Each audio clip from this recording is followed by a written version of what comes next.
மேசம் ராசி அன்பர்களே, இனிய வணக்கம். மேசம் ராசிக்காரங்க எப்போதுமே இயற்கையில் சிங்கம் போன்ற தைரியமும் எதையும் தாங்கக்கூடிய இதயம் கொண்டவர்கள் தான் நீங்கள். ஆனால் கடந்த காலங்களில் உங்களுடைய வாழ்க்கை பாதை அத்தனையும் எளிதானதாக இருக்கலை.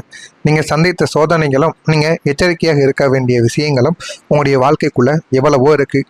நீங்கள் இதுவரைக்கும் சந்தித்த கஷ்டங்கள் எப்படி தெரியுமா இருந்தது? நெருப்பாற்றல்ல நீந்திய ஒரு காலம் போல இருந்தது. நெருப்பு எரிந்து கொண்டிருக்கும், இருந்தாலும் நீங்க அதை கடந்து கொண்டும் இருந்திருப்பீங்க. அந்த அளவுக்கு தான் உங்களுடைய வாழ்க்கைக்குள்ள கவலைகளும் கஷ்டங்களும் ஒரு பக்கம் நடந்து கொண்டிருக்கும், நன்மைகளும் இன்னொரு பக்கம் ஏற்பட்டு கொண்டும் தான் இருக்கும். நீங்கள் எதை நினைத்து வருத்தப்பட, எதை நினைத்து சந்தோஷப்பட என்று தெரியாமல் உங்களுடைய வாழ்க்கை இதுவரைக்கும் ஓடிக்கொண்டே தாங்க இருந்தது. ஆனா உங்களுடைய வாழ்க்கைக்குள்ள இந்த பண நெருக்கடி, வரவு எட்டனா செலவு பத்தனா என்ற பழமொழிக்கு ஏற்ப எவ்வளவுதான் உழைத்தாலும் கையில் பணம் தங்காத நிலைமை உங்களுடைய வாழ்க்கைக்குள்ள இருந்திருக்கும். அவசர தேவைகளுக்கு கூட அடுத்தவர்களிடம் கையேந்தக்கூடிய சூழல்கள் உங்களுடைய வாழ்க்கைக்குள்ள உருவாகி அது உங்களுடைய சுய கௌரவத்தையும் உங்களுடைய வாழ்க்கையில உங்களுடைய ஈகோவையும் அது நிச்சயமா பாதிக்க வைத்திருக்கும். நீங்க மற்றவங்களுக்கு முன்னாடி எந்த அளவுக்கு தலை நிமிர்ந்து வாழ வேண்டும் என்று நினைக்கக்கூடிய நபர்கள், ஆனா உங்களுடைய வாழ்க்கைக்குள்ள நடந்த சின்ன சின்ன அசம்பாவிதங்களும் சின்ன சின்ன பண நெருக்கடிகளும் உங்களை ஏமாற்றி விட்டு சென்ற சில நண்பர்களுடைய அந்த பணத்தினால் ஏற்பட்ட இழப்புகளும் உங்களுடைய வாழ்க்கையில தேவையில்லாத அவமானத்தையும் தேவையில்லாத பாதிப்பையும் உங்களுடைய வாழ்க்கைக்குள்ளே ஏற்படுத்தி விட்டது என்று தான் கூற வேண்டும். இரண்டாவதா, தொழில தடைகள். புதிய தொழிலை தொடங்கினாலும் அல்லது வேலையில் இருந்தாலும் உங்களது தகுதிக்குரிய அங்கீகாரம் உங்களுடைய வாழ்க்கைக்குள்ளே கிடைத்திருக்காது. ஆனால் உங்களுக்கு எல்லா விதமான தொழிலுமே தெரியும். மற்றவங்களுக்கு தெரியாதவங்களை கூட அவங்கள நம்பி எல்லா விதமான வேலைகளையும் செய்ய சொல்லுவாங்க. ஆனால் நம்மளை நம்பி எல்லாமே தெரிந்தும் நம்ம பக்கம் எதையுமே கொடுக்க மாட்டேங்கிறார்களே என்கிற ஒரு வருத்தம் உங்களுடைய வாழ்க்கைக்குள்ளே இருந்து பல தொழில்களில் இருந்து நீங்கள் விலகிய காலங்களும் விலகிய நாட்களும் உங்களுடைய வாழ்க்கைக்குள்ளே இருந்து கொண்டுமே தான் இருக்கும். ஒரு வேலையை முடிப்பதற்குள் 100 தடைகள் உங்களுடைய வாழ்க்கைக்குள்ள வந்து நின்றிருக்கும். உங்களை விட குறைந்த திறனை உள்ளவர்கள் முன்னேறும் போதும் உங்களுடைய உழைப்பு மட்டும் தேக்கம் அடைந்து கொண்டே தாங்க இருக்கும். அதுவும் இன்னமும் உங்களுடைய வாழ்க்கைக்குள்ள நடந்து உங்களுக்குள்ள கவலைகளையும் கஷ்டங்களையும் தேடி கொடுத்து கொண்டே தான் இருக்கும். உங்களுடைய வாழ்க்கைக்குள்ள இந்த குடும்பத்துல கருத்து வேறுபாடுகள் ஏற்படும். உங்களது நல்ல குடும்பத்தாருக்கு புரியாமல் போனதுதான் உங்களுடைய மிகப்பெரிய சோகம். நீங்க சொல்வது அவங்களுக்கு புரியாது. நீங்க செய்யக்கூடிய செயல்களும் நீங்க அவங்களுடைய நன்மைகளுக்காக உங்களுடைய வாழ்க்கையில நீங்க முன்னேற வேண்டும் என்று செய்யக்கூடிய சின்ன சின்ன விஷயங்கள் கூட மற்றவர்கள் தேவையில்லாத குழப்பத்தையும் தேவையில்லாத கஷ்டங்களையும் வாழ்க்கைக்குள்ள தேவையில்லாத வார்த்தைகளையும் சொல்லி வைத்து விடுவார்கள். அதனால நீங்க செய்யக்கூடிய விஷயங்களையும் அவர்கள் செய்ய விடாமல் தடுத்து நிறுத்தி கொண்டும் உங்களுடைய வாழ்க்கையை வளர விடாமல் செய்யக்கூடிய மிகப்பெரிய ஒரு எதிரியாக உங்களுடைய குடும்பமே உங்களுடைய வாழ்க்கைக்குள்ளே இருப்பார்கள். அன்பாக பேச நினைத்தாலும் அது சண்டையில போய் முடிந்திருக்கும். இதனால் சொந்த வீட்டிலேயே நீங்கள் தனிமைப்படுத்தப்பட்டது போல உணரவோ ஆரம்பித்திருப்பீங்க. நம்ம சொல்றது அவங்களுக்கு புரியாது. அந்த வாழ்க்கை துணையாக இருக்கலாம், குழந்தைகள், பெற்றோர்கள், யாராக வேண்டுமானாலும் இருக்கலாம். நான் சொல்வதை ஒரு முறையாவது அவங்க காது கொடுத்து கேட்காங்களா? கேட்க மாட்டாங்க. ஆனா அவங்க சொல்றதை மட்டும் நம்ம கேட்கணும் என்கிற ஒரு கோபம் உங்களுடைய மனதுக்குள்ளே இருந்து யாரிடமும் பேசாமல் போன அனுபவங்கள் உங்களுடைய வாழ்க்கைக்குள்ளே இருந்து கொண்டே தாங்க இருக்கும். அடுத்ததா, நண்பர்கள் இடத்துல ஒரு ஏமாற்றம். நீங்கள் உயிராக நினைத்த நண்பர்கள் உங்களுக்கு ஒரு கஷ்டம் என்று வரும்போது கை கொடுக்காமல் பின்வாங்கி சென்றிருப்பார்கள். அவர்கள் பின் சென்ற அந்த காலமும் அவர்கள் பின்னாடி போன அந்த ஒரு நேரமும் உங்களுடைய வாழ்க்கைக்குள்ள நீங்க எவ்வளவோ அவமானங்களை வாழ்க்கையில சந்திச்சிருப்பீங்க. பண ரீதியாக, தொழில் ரீதியாக, நம்பிக்கை ரீதியாக, துரோகங்கள் ரீதியாக உங்களுடைய வாழ்க்கைக்குள்ள அவ்வளவு ஏமாற்றங்களை நண்பர்கள் மூலமாக சந்தித்தீர்கள். சிலர் உங்களை பயன்படுத்தி கொண்டு காரியம் முடிந்ததும் துரோகம் செய்துவிட்டு உங்களுடைய வாழ்க்கையை விட்டு அவர் நல்ல ஒரு நிலைமைக்கு போயிருப்பார். ஆனா உங்களுடைய வாழ்க்கை இன்னும் அப்படி இருந்து கொண்டே தாங்க இருக்கும். ஆனா உங்களுடைய மன அழுத்தம் எப்படி தெரியுமா இருந்தது? மேற்கூறிய அத்தனை காரணங்களாலும் இரவில் தூக்கம் இல்லாமலும் நம்முடைய வாழ்க்கை இப்படி இருக்கிறது என்ற ஒரு தவிப்பும் கடுமையான மன அழுத்தமும் உங்களுடைய வாழ்க்கையை வாட்டி எடுத்துக்கொண்டே தாங்க இருந்தது. ஆனா உங்களுடைய வாழ்க்கையில இனிமே நீங்க இதெல்லாம் நடந்து முடிந்து விட்டது. ஆனா இனிமே நாளை முதல் வரக்கூடிய நாட்கள்ல இருந்து நீங்க கவனிக்க வேண்டிய சில விஷயங்கள் இருக்கு. கோபத்தால் உங்களுடைய வாழ்க்கையில உறவுகள் பாதிக்கலாம். எனவே முடிந்த அளவுக்கு நீங்க கோபத்தை கட்டுப்படுத்தி கொள்வது உங்களுக்கு மிகவும் நல்லது. அவசர முடிவுகள் உங்களுடைய வாழ்க்கைக்குள்ள நஷ்டங்களை மட்டும்தான் தேடி கொடுக்கும். முடிந்த அளவுக்கு அவசர முடிவுகளை எடுத்து உங்களுடைய வாழ்க்கையை நீங்களே தலைகீழா மாற்றிக்கொள்ள வேண்டாம். முடிந்த அளவுக்கு மேசம் ராசி அன்பர்களே, உங்களிடம் எப்பொழுதுமே அவசரமான முடிவுகள் எடுக்கணும். எந்த ஒரு முடிவு எடுத்தாலும் அதற்கான பதில் உடனே கிடைக்க வேண்டும் என்கிற ஒரு மனதும் என்கிற ஒரு விஷயமும் உங்களுடைய வாழ்க்கைக்குள்ளே இருந்து கொண்டே தான் இருக்கும். அதனால முடிந்த அளவுக்கு அவசரமான முடிவுகளை எடுக்காமல் இருப்பது உங்களுக்கு மிகவும் நல்லது. தேவையற்ற செலவுகளை நீங்க கொஞ்சம் கட்டுப்படுத்தி கொள்ளலாம். தினசரி நீங்க செய்யக்கூடிய செலவுகளை எண்ணி பார்த்தாலே மாதம் ஆனால் என்ன ஆகிறது, வருடங்கள் ஆனால் என்ன ஆகிறது. ஆனால் உங்களுடைய செலவு குறைவாகத்தான் இருக்கும். உங்க கூட வரக்கூடிய நபர்களுக்கோ நண்பர்களுக்கோ வீட்டிற்கோ அல்லது உங்களுடைய ஃப்ரெண்டுக்காகவோ யாருக்காகவோ நீங்கள் செலவு பண்ணுவீங்க. அந்த ஒரு செலவையும் நீங்கள் வெளியில் கடனாக கொடுத்த காசையும் எடுத்து பார்த்தாலே மாதம் மாதம் அவ்வளவு பணம் உங்களுடைய கைக்கு வர வேண்டிய ஒரு பணம் வெளியில் சுற்றி கொண்டே தாங்க இருக்கும். உங்களுடைய வாழ்க்கையில் வாக்குவாதங்கள் உருவாகும். ஆனால் நீங்கள் மௌனம் காத்தீங்க அப்படின்னா வாக்குவாதத்திலிருந்து தப்பிக்கலாம். சில உறவும் உங்களுடைய வாழ்க்கைக்குள்ளே நீடிக்கும்.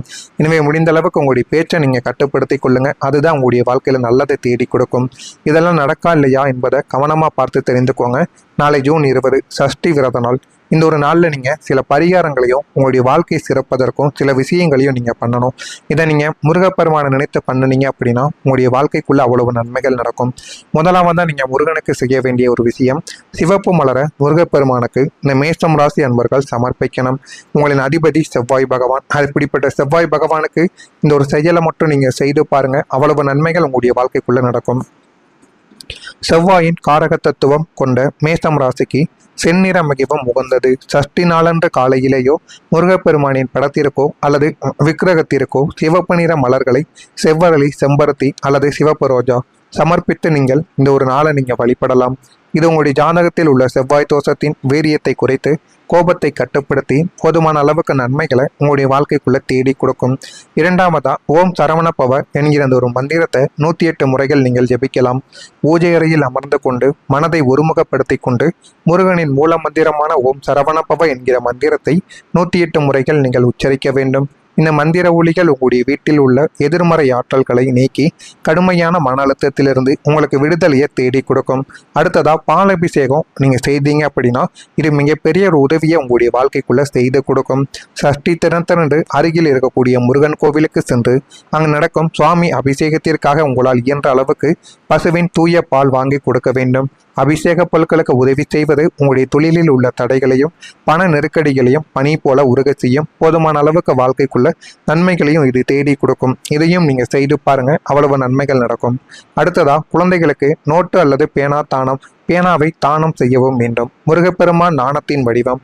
எனவே சஷ்டி நாள்ல ஏழை எளிய பள்ளி குழந்தைகளுக்கு நோட்டு புத்தகங்கள், பேனாக்கள், பென்சில் போன்ற கல்வி உபகரணங்களை தானமாக நீங்கள் வழங்கலாம். அதுவும் சஷ்டி விரத நாளில் நீங்கள் குழந்தைகளுக்கு இந்த மாதிரி செயல்களை செய்யும் பொழுது உங்களுடைய வாழ்க்கைக்குள்ளே நீங்கள் எது கேட்டாலும் உங்களுடைய அதிபதி உங்களுடைய வாழ்க்கைக்குள்ளே தேடி கொடுப்பார். அதிபதிக்குரிய மிகவும் சக்தி வாய்ந்த நாள். மற்ற ராசிக்காரங்க வணங்குவதை விட நீங்கள் இந்த ஒரு நாளில் நீங்கள் முருகப்பெருமானை வணங்கி வழிபட்டீங்க அப்படின்னா அவ்வளவு நன்மைகள் உங்களுடைய வாழ்க்கைக்குள்ளே நடக்கும். இது நடக்கா இல்லையா என்பதை நீங்கள் கவனமாக பாருங்கள். இந்த ஒரு தானம் உங்களுடைய குடும்பத்தில் உள்ள கருத்து வேறுபாடுகளை நீக்கி அமைதியை தேடி கொடுக்கும். உங்களுடைய பிள்ளைகளின் எதிர்காலத்தையும் வளமாக்கவும் செய்யும். அடுத்ததா மாலை நேரத்தில் ஒரு நெய் தீபத்தை ஏற்றி நீங்கள் வழிபடணும். மாலை 6 மணி அளவில் பிரதோஷம் மற்றும் கோதூளி நேரம் என்று அழைப்பார்கள். உங்களுடைய வீட்டு பூஜை அறையிலோ அல்லது முருகன் கோவிலிலோ சுத்தமான பசுனை கொண்டு தீபத்தை ஏற்ற வேண்டும். இந்த ஒரு தீப ஒளி உங்களுடைய வாழ்க்கையில இதுவரை இருந்த இருண்ட காலத்தை, அதாவது ஏமாற்றங்கள், நஷ்டங்களை நீக்கி புதிய ஒளிமயமான பாதையை உங்களுடைய வாழ்க்கைக்குள்ள காட்டி கொடுக்கும். எனவே வேலிருக்க வினையும் இல்லை, மயிலிருக்க பயமும் இல்லை. இந்த ஜூன் 20 சஷ்டி விரத நாளில் மேஷம் ராசிக்காரர்களை நீங்கள் முழு மனத்துடன் முருகனை சரணடைந்தால் இதுவரை நீங்கள் பட்ட துயரங்கள் யாவும் நீங்கி வாழ்வில சகல ஐஸ்வர்யங்களும் உங்களை தேடி வருவது உறுதி. இதனை மட்டும் செய்து பாருங்க, உங்களுடைய வாழ்க்கைக்குள்ள அவ்வளவு நன்மைகள் நடக்கும். இது நடக்கா இல்லையா என்பதை மட்டும் கவனமாக நீங்கள் பார்த்து தெரிந்துக்கோங்க. மறக்காமல் நம்முடைய ராசி பலன் சேனலுக்கு ஒரே ஒரு சப்ஸ்கிரைப் மட்டும் செய்து வைத்துக் கொள்ளுங்கள். உங்களுக்கு தெரிந்த மேஷம் ராசி அன்பர்களுக்கும் இந்த ஒரு வீடியோவை ஷேர் செய்து அவர்களையும் இதனை பார்த்து செய்து வர சொல்லுங்கள். நல்லது நினையுங்கள், உங்களுடைய வாழ்க்கைக்குள்ளும் நல்லது மட்டுமே நடக்கும். நன்றி, வணக்கம். மாதமானால் என்ன ஆகிறது, வருடங்கள் ஆனால் என்ன ஆகிறது. ஆனால் உங்களுடைய செலவு குறைவாகத்தான் இருக்கும். உங்கள் கூட வரக்கூடிய நபர்களுக்கோ நண்பர்களுக்கோ வீட்டிற்கோ அல்லது உங்களுடைய ஃப்ரெண்டுக்காகவோ யாருக்காகவோ நீங்கள் செலவு பண்ணுவீங்க. அந்த ஒரு செலவையும் நீங்கள் வெளியில் கடனாக கொடுத்த காசையும் எடுத்து பார்த்தாலே மாதம் அவ்வளவு பணம் உங்களுடைய கைக்கு வர வேண்டிய ஒரு பணம் வெளியில் சுற்றி கொண்டே தாங்க இருக்கும். உங்களுடைய வாழ்க்கையில் வாக்குவாதங்கள் உருவாகும். ஆனால் நீங்கள் மௌனம் காத்தீங்க அப்படின்னா வாக்குவாதத்திலிருந்து தப்பிக்கலாம். சில உறவும் உங்களுடைய வாழ்க்கைக்குள்ளே நீடிக்கும். எனவே முடிந்த அளவுக்கு உங்களுடைய பேச்சை நீங்கள் கட்டுப்படுத்தி கொள்ளுங்க. அதுதான் உங்களுடைய வாழ்க்கையில் நல்லதை தேடி கொடுக்கும். இதெல்லாம் நடக்கா இல்லையா என்பதை கவனமாக பார்த்து தெரிந்துக்கோங்க. நாளை ஜூன் 20 சஷ்டி விரத நாள். இந்த ஒரு நாளில் நீங்கள் சில பரிகாரங்களையும் உங்களுடைய வாழ்க்கை சிறப்பதற்கும் சில விஷயங்களையும் நீங்கள் பண்ணணும். இதை நீங்கள் முருகப்பெருமானை நினைத்து பண்ணினீங்க அப்படின்னா உங்களுடைய வாழ்க்கைக்குள்ளே அவ்வளவு நன்மைகள் நடக்கும். முதலாவதாக நீங்கள் முருகனுக்கு செய்ய வேண்டிய ஒரு விஷயம், சிவப்பு மலரை முருகப்பெருமானுக்கு இந்த மேஷம் ராசி அன்பர்கள் சமர்ப்பிக்கணும். உங்களின் அதிபதி செவ்வாய் பகவான். அப்படிப்பட்ட செவ்வாய் பகவானுக்கு இந்த ஒரு செயலை மட்டும் நீங்கள் செய்து பாருங்கள், அவ்வளவு நன்மைகள் உங்களுடைய வாழ்க்கைக்குள்ளே நடக்கும். செவ்வாயின் காரக தத்துவம் கொண்ட மேஷம் ராசிக்கு செந்நிற மிகவும் உகந்தது. சஷ்டி நாளன்று காலையிலேயோ முருகப்பெருமானின் படத்திற்கோ அல்லது விக்கிரகத்திற்கோ சிவப்பு நிற மலர்களை, செவ்வரளி, செம்பருத்தி அல்லது சிவப்பு ரோஜா சமர்ப்பித்து நீங்கள் இந்த ஒரு நாளை நீங்கள் வழிபடலாம். இது உங்களுடைய ஜாதகத்தில் உள்ள செவ்வாய் தோஷத்தின் வீரியத்தை குறைத்து கோபத்தை கட்டுப்படுத்தி போதுமான அளவுக்கு நன்மைகளை உங்களுடைய வாழ்க்கைக்குள்ள தேடி கொடுக்கும். இரண்டாவதா, ஓம் சரவண பவ என்கிற அந்த ஒரு மந்திரத்தை 108 முறைகள் நீங்கள் ஜெபிக்கலாம். பூஜை அறையில் அமர்ந்து கொண்டு மனதை ஒருமுகப்படுத்தி கொண்டு முருகனின் மூல மந்திரமான ஓம் சரவண பவ என்கிற மந்திரத்தை 108 முறைகள் நீங்கள் உச்சரிக்க வேண்டும். இந்த மந்திர ஒலிகள் உங்களுடைய வீட்டில் உள்ள எதிர்மறை ஆற்றல்களை நீக்கி கடுமையான மன அழுத்தத்திலிருந்து உங்களுக்கு விடுதலையை தேடி கொடுக்கும். அடுத்ததா, பால் அபிஷேகம் நீங்க செய்தீங்க அப்படின்னா இது மிகப்பெரிய ஒரு உதவியை உங்களுடைய வாழ்க்கைக்குள்ள செய்து கொடுக்கும். சஷ்டி தினத்தன்று அருகில் இருக்கக்கூடிய முருகன் கோவிலுக்கு சென்று அங்கு நடக்கும் சுவாமி அபிஷேகத்திற்காக உங்களால் இயன்ற அளவுக்கு பசுவின் தூய பால் வாங்கி கொடுக்க வேண்டும். அபிஷேக பொருட்களுக்கு உதவி செய்வது உங்களுடைய தொழிலில் உள்ள தடைகளையும் பண நெருக்கடிகளையும் பனி போல உருக செய்யும். போதுமான அளவுக்கு வாழ்க்கைக்குள்ள நன்மைகளையும் இது தேடி கொடுக்கும். இதையும் நீங்க செய்து பாருங்க, அவ்வளவு நன்மைகள் நடக்கும். அடுத்ததா, குழந்தைகளுக்கு நோட்டு அல்லது பேனாவை தானம் செய்யவும் வேண்டும். முருகப்பெருமான் நாணத்தின் வடிவம். எனவே சஷ்டி நாள்ல ஏழை எளிய பள்ளி குழந்தைகளுக்கு நோட்டு புத்தகங்கள், பேனாக்கள், பென்சில் போன்ற கல்வி உபகரணங்களை தானமாக நீங்கள் வழங்கலாம். அதுவும் சஷ்டி விரத நாளில் நீங்கள் குழந்தைகளுக்கு இந்த மாதிரி செயல்களை செய்யும் பொழுது உங்களுடைய வாழ்க்கைக்குள்ளே நீங்கள் எது கேட்டாலும் உங்களுடைய அதிபதி உங்களுடைய வாழ்க்கைக்குள்ளே தேடி கொடுப்பார். அதிபதிக்குரிய மிகவும் சக்தி வாய்ந்த நாள். மற்ற ராசிக்காரங்க வணங்குவதை விட நீங்கள் இந்த ஒரு நாளில் நீங்கள் முருகப்பெருமானை வணங்கி வழிபட்டீங்க அப்படின்னா அவ்வளவு நன்மைகள் உங்களுடைய வாழ்க்கைக்குள்ளே நடக்கும். இது நடக்கா இல்லையா என்பதை நீங்கள் கவனமாக பாருங்கள். இந்த ஒரு தானம் உங்களுடைய குடும்பத்தில் உள்ள கருத்து வேறுபாடுகளை நீக்கி அமைதியை தேடி கொடுக்கும். உங்களுடைய பிள்ளைகளின் எதிர்காலத்தையும் வளமாக்கவும் செய்யும். அடுத்ததாக, மாலை நேரத்தில் ஒரு நெய் தீபத்தை ஏற்றி நீங்கள் வழிபடணும். மாலை 6 மணி அளவில் பிரதோஷம் மற்றும் கோதொளி நேரம் என்று அழைப்பார்கள். உங்களுடைய வீட்டு பூஜை அறையிலோ அல்லது முருகன் கோவிலிலோ சுத்தமான பசுனை கொண்டு தீபத்தை ஏற்ற வேண்டும். இந்த ஒரு தீப ஒளி உங்களுடைய வாழ்க்கையில இதுவரை இருந்த இருண்ட காலத்தை, அதாவது ஏமாற்றங்கள், நஷ்டங்களை நீக்கி புதிய ஒளிமயமான பாதையை உங்களுடைய வாழ்க்கைக்குள்ள காட்டி கொடுக்கும். எனவே வேலிருக்க வினையும் இல்லை, மயிலிருக்க பயமும் இல்லை. இந்த ஜூன் 20 சஷ்டி விரத நாளில் மேஷம் ராசிக்காரர்களை நீங்கள் முழு மனத்துடன் முருகனை சரணடைந்தால் இதுவரை நீங்கள் பட்ட துயரங்கள் யாவும் நீங்கி வாழ்வில சகல ஐஸ்வர்யங்களும் உங்களை தேடி வருவது உறுதி. இதனை மட்டும் செய்து பாருங்க, உங்களுடைய வாழ்க்கைக்குள்ள அவ்வளவு நன்மைகள் நடக்கும். இது நடக்கா இல்லையா என்பதை மட்டும் கவனமா நீங்க